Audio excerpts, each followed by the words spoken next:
John chapter 13.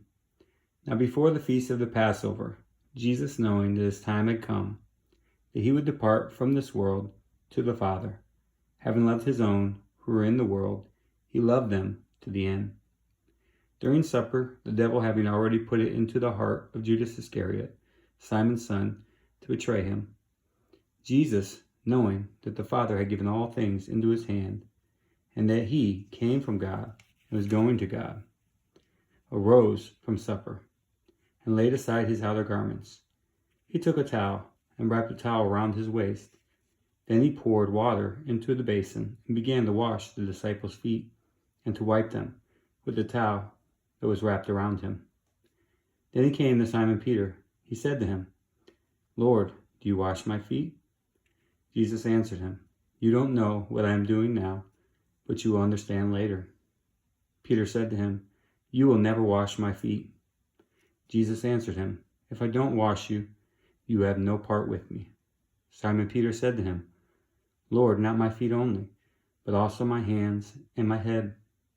Jesus said to him, "Someone who has bathed only needs to have his feet washed, but is completely clean. You are clean, but not all of you." For he knew him who would betray him. Therefore he said, "You are not all clean." So when he had washed their feet, put his outer garment back on, and sat down again, he said to them, "Do you know what I have done to you? You call me teacher and Lord. You say so correctly, for so I am.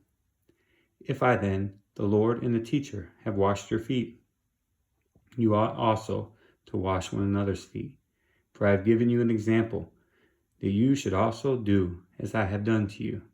Most certainly I tell you, a servant is not greater than his Lord, neither is one who is sent greater than he who sent him. If you know these things, blessed are you if you do them. I don't speak concerning all of you. I know whom I have chosen, but that the scripture may be fulfilled, he who eats bread with me has lifted up his heel against me. From now on I tell you before it happens, that when it happens you may believe that I am he.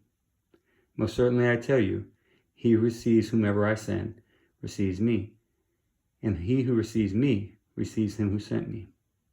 When Jesus had said this, he was troubled in spirit and testified, "Most certainly I tell you that one of you will betray me." The disciples looked at one another, perplexed about whom he spoke. One of his disciples, whom Jesus loved, was at the table, leaning against Jesus' breast. Simon Peter therefore beckoned to him and said to him, "Tell us who it is of whom he speaks." He, leaning back as he was on Jesus' breast, asked him, "Lord, who is it?" Jesus therefore answered, "It is he to whom I will give this piece of bread when I have dipped it." So when he had dipped the piece of bread, he gave it to Judas, the son of Simon Iscariot. After the piece of bread, then Satan entered into him. Then Jesus said to him, "What you do, do quickly." Now nobody at the table knew why he said this to him. For some thought, because Judas had the money box, that Jesus said to him, "Buy what things we need for the feast," or that he should give something to the poor. Therefore, having received that morsel, he went out immediately. It was night. When he had gone out, Jesus said, "Now the Son of Man has been glorified, and God has been glorified in him. If God has been glorified in him, God will also glorify him in himself, and he will glorify him immediately. Little children, I will be with you a little while longer. You will seek me, and as I said to the Jews, where I am going, you can't come. So now I tell you, a new commandment I give to you, that you love one another, just as I have loved you.